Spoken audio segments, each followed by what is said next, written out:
I came to be interested in nuclear power through Chernobyl, because I'm originally from Belarus, and it's a former Soviet republic which was the most affected by Chernobyl disaster, although it didn't have nuclear power on its territory then. So I sort of grew up with Chernobyl, and Chernobyl was part of our lives, but we didn't talk about that much.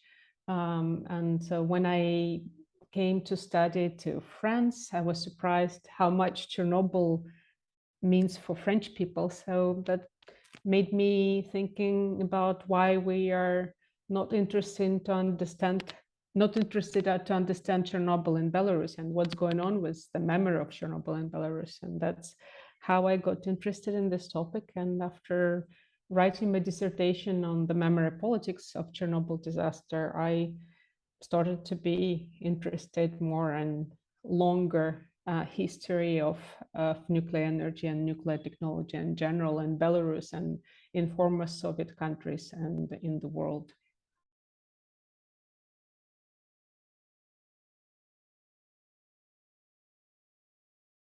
There are indeed a lot of discussions today about whether we really need nuclear energy to cope with climate change. And I think there are two temporalities in this question. I think those who tout nuclear energy as clean and safe are talking about more about the future of the nuclear energy. And in a way, nuclear energy was always a technology that was promoted through promises of radiant future. But there is another temporality, the temporality, the past temporality. And I, as a historian and political scientist, cannot say that nuclear energy is clean and safe, because when we study the history of nuclear energy and nuclear technology, both, so to speak, peaceful and military, there is a lot of stories of waste, contamination, disaster, poor management of different aspects of nuclear fuel cycle. So the history really teaches us to be very cautious in our in telling that nuclear energy is clean.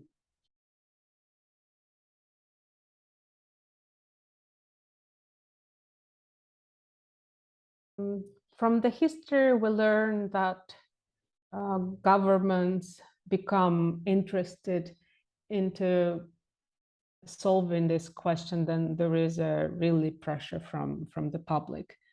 So the more publicly discussed these issues are, the less secrecy there are, the more money and thinking is dedicated to solving this problem. And for me, as a historian,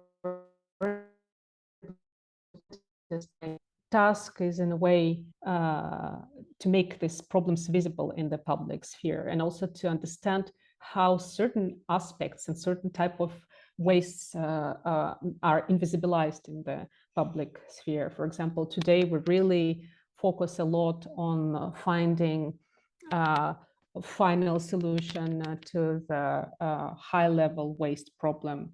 The spent nuclear fuel or the products of reprocessing of the spent nuclear fuel. And it looks like all the public debates around waste are focused really on this problem, which is a serious problem, but it's only one aspect of nuclear waste.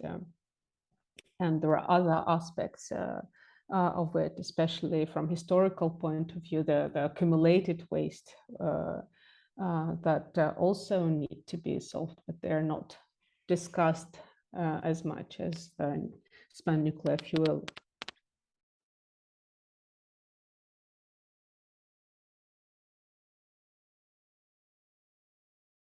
Since I only recently started to work on a global overview, historical overview of the radioactive waste problem, it's a bit hard for me to give a definitive answer, but what I notice is the public attention to this problem has been quite uneven.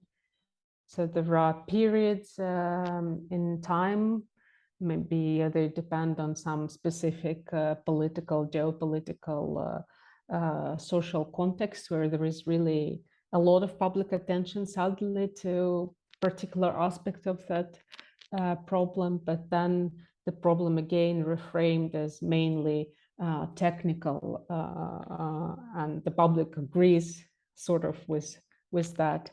And the public debates again calm down, and the problem disappears from public attention. So it's a very uneven and sometimes also unpredictable.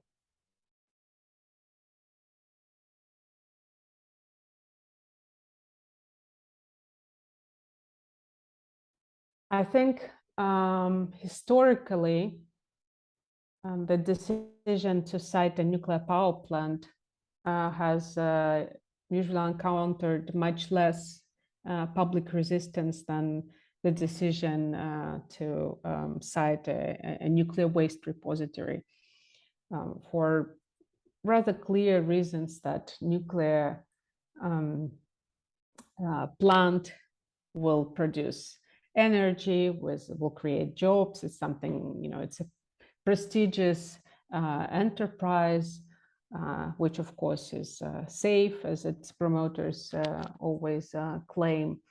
And it's also has sort of rather limited life, 30, maybe 50 years, and then it's decommissioned and if all goes well, dismantled entirely. But nuclear repository, and especially the repository for high-level waste, is there for hundreds and even thousands of years, and it doesn't really produce anything. So it's mainly just a hazard that is in, so to speak, in your backyard. So this historically really produced a lot of resistance, and people learned that nuclear enterprises and state officials really decide to choose their place as the best possible place for nuclear repository.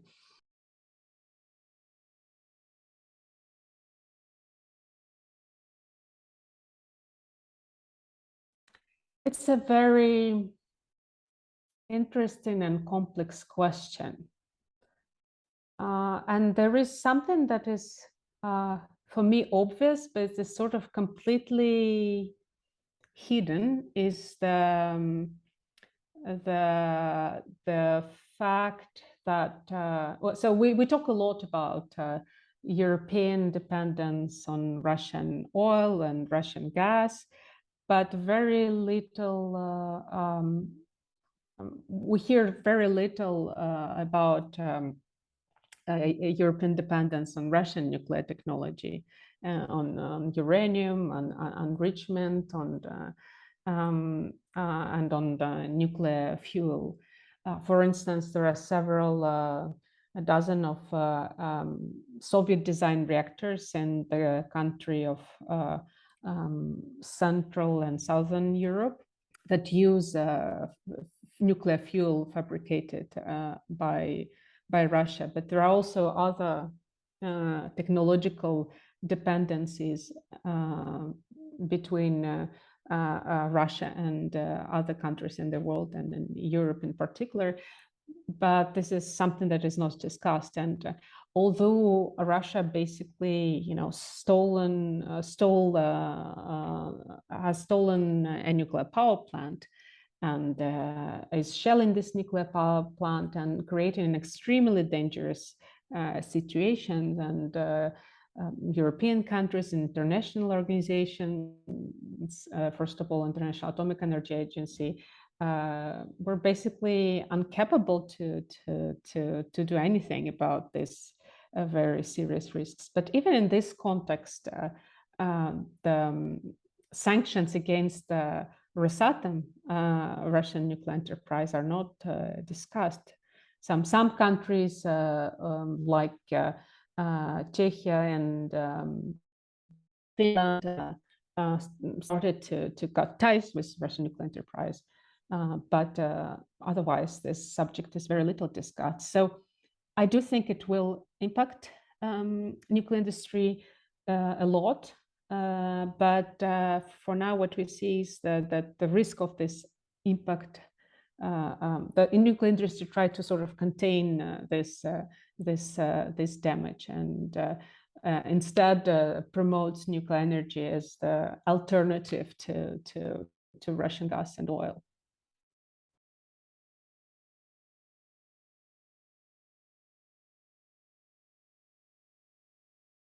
So my favorite book is a book by Olga Kuczynska, who is a professor at Pittsburgh University. And it's a book about Chernobyl, the politics of invisibility. It's not a book in history of science. It's more a book on sociology of science and science communication. But I think it's really the best book which explains how we know so little about radiation effects, radiation health effects of Chernobyl, and in general how invisible are the risks of many contemporary technologies in public space, and how hard it is to make them visible.